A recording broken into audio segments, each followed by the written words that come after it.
Okay, so like right off the bat, this whole section just feels so unsettling, right? You're like right there with Camille. She's walking away from something, and you can practically feel this kind of like this underlying tension, like a buzzing in her head, even though there's all this noise from this football rally going on around her. It's interesting because, like, for you, the learner, it really showcases the author's skill Hmm. in, like, immediately pulling you into Camille's headspace, right? Yeah. This contrast between the outward normalcy of the rally and her internal turmoil. Hmm. It's not just about setting the scene. It really establishes, like, the fractured reality that she's experiencing. Yeah, totally. And that kind of sets the stage for everything we're about to unpack in this deep dive, right? We're zeroing in on this crucial part of Camille's journey back to Wind Gap, and specifically her investigation into the deaths of these two young girls, Marion and Natalie. And what's really fascinating here for you, the learner, is that our primary sources are Camille's own thoughts, her observations, and these conversations she's having with people in Wind Gap. So it's like we're getting this really intimate and unfiltered look at her process. Right. It's not just about piecing together clues. It's about navigating these incredibly complex relationships and trying to understand how memory and perception shape everything. Absolutely. And the subtle ways that trauma can manifest and linger, it's definitely not just a simple whodunit.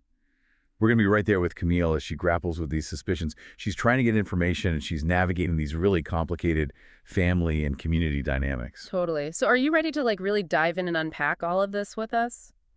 I think a good place to start would be to kind of examine Camille's state of mind in this section, because that's really like the lens through which we experience everything, right? And her reflections on like illness in women, they're particularly striking. This recurring idea that seems to bloom within them. You know, it's interesting because she makes this like stark distinction between how she perceives men's health problems, Yeah. which are like specific and fixable, and then women's ailments, which she sees as these like consuming chronic conditions. So for you, the learner, this really highlights how these societal beliefs about gender and illness can be so deeply ingrained, right? Hmm. Not just in the external world, but also in our internal perceptions. And this lens, it really shapes how Camille understands her own experiences and the women around her. Yeah, for sure. And you see that so clearly in her thoughts about what she calls the traffic a woman's body experiences. This Yeah. whole list of things like tampons, speculums, sexual encounters, and even that disturbing walkie-talkie anecdote. It's pretty raw and unfiltered. So what do you make of her including those really intimate and sometimes unsettling details? I think it's like she's almost compiling evidence of this constant violation, Yeah. this lack of autonomy over her own physical self. It's really uncomfortable, but it's a powerful way of illustrating this underlying theme of powerlessness, maybe even mirroring her own emotional landscape and the traumas she's experienced. That's a great point. And how do you see this connecting with her uncertainty surrounding Emma's illness, her growing doubts about Marion's death? Well, it's like she's questioning everything right. With Amma, she's wondering if the supposed cure is actually harming her. And with Marion, those initial seeds of doubt about her mother Adora's involvement are definitely being planted in this already fertile ground of suspicion and unease. Exactly. And speaking of unease, let's move on to her encounter at Gila's bar, because the author really doesn't hold back on the atmosphere, does she? This really intense mix of smells, pig blood, urine, popcorn. It's almost overwhelming. Yeah, it's like instantly transporting you to this place that feels so off kilter, so visceral and unsettling. And then you have John Keane appearing in this setting, slumped in a booth, just completely falling apart. He's the picture of a man unraveling, isn't he? Both physically and emotionally. He just starts pouring out these confessions about his sister's murder, the possibility of being arrested, his relationship. It's all just spilling out of him. Yeah, and then he talks about not being able to face going back to Natalie's things and those really dark thoughts he's having about suicide. It's a lot to process. And in that moment, Camille seems to recognize something in him, right? Someone who also understands the weight of losing a sister. Her statement, "You'll never get over it. It infects you. It ruined me." That's so raw and honest. It's like she's dropping all pretense. Yeah. Why do you think she chooses to share something so personal and painful with him in that moment? They barely know each other. Well, for you, the learner, think about it this way. In that instant, despite the circumstances and the limited interaction, there's this spark of recognition, Yeah. right? A shared experience of profound loss. She sees a reflection of her own pain in John's grief. That makes sense. And it's even more powerful when you consider his reaction to this idea that he should just deal with Natalie's death, that guys don't have soft feelings. It speaks volumes about how we as a society deal with grief, especially for men. It really does. His frustration and isolation at this unspoken pressure to be stoic and move on is so palpable. You can feel it. Oh. And then that anecdote about trying to escape his grief by reading and that sudden realization that nothing would ever be okay again. It's heartbreaking. It really highlights that feeling that your whole world has just been shattered and nothing can ever put the pieces back together the same way. And yet, amidst all of this darkness and despair, they share this unexpected moment of dark humor about their deceased sisters. Right, it's like this tiny sliver of connection in the midst of so much pain, the strange and unexpected shared experience. It really speaks to the human need to find connection and understanding, even in the most difficult circumstances. Hmm. And then John brings up this detail about Natalie's painted fingernails, insisting that she would never have done that himself. Why do you think this particular detail is so significant? Because it clashes so strongly with the image he has of his sister. It suggests that someone else might have been involved, someone who wanted to change her appearance or create a false impression. It's a small detail, but it feels like a potential clue, a crack in the facade. And so from this emotionally charged and intense encounter in the bar, they move to the relative privacy of a motel room. How would you describe that transition? John just seems completely vulnerable, almost childlike in his need for comfort. And Camille takes on this more assertive role, paying for the room. It's like she's trying to establish some control in a situation that feels very chaotic. Which leads us to the intimate encounter between them. John tracing the word wretched on her arm, his desire to see her scars. This is a pivotal moment. What do you think compels Camille to finally let him see them? I think there's a sense of exhaustion there, a weariness from constantly hiding this part of herself. And there's also this recognition of John's own pain, this feeling that she doesn't have to pretend with him because he's also grappling with this immense loss. It's a moment of shared vulnerability. And his reaction when he sees the scars, he runs his fingers over them and says, "This is how I feel." Goes beyond just words, doesn't it? Yeah. It's like he is acknowledging her pain on this really visceral level. Yeah, exactly. And then the intimacy that follows her, letting him undress her, him reading the words on her skin aloud. Yeah. It's such a personal and unconventional form of connection. It's like he's giving voice to her silent pain. But that intimacy is fleeting, isn't it? As the morning light comes in, the whole dynamic shifts. The illusion of shared solace is broken. Yeah, the morning brings this harsh reality check. Those scars, which had been this point of connection in the darkness, now become a source of repulsion for her again. The unforgiving light of day exposes everything. And then you have this very abrupt and jarring interruption. The police arrive, sirens wailing, banging on the door. It's like their private world is being invaded. It's such a stark contrast to the intimacy of the previous night. They're scrambling to appear casual, but the tension is palpable.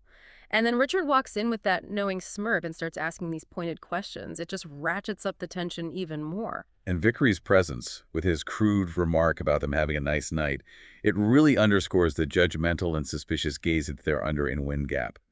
And Richard's reaction when Camille implies that he was looking up on her, it's pretty telling, wouldn't you say? Oh, definitely. It suggests that his interest in Camille might go beyond just the investigation. It adds another layer of complexity to their relationship. And then Richard's decision to take John home, even though John clearly wants Camille to do it, it feels like a power play. And then during that car ride with John, his anxiety is so evident, he asks how bad things look, and you see this contrast between how Camille views him, this good American boy, and how she sees herself as so much older and more experienced. It really highlights her deep-seated insecurities and her feeling of being damaged, Like she's holding herself to a different standard than she's holding him. And then John says that she saved him.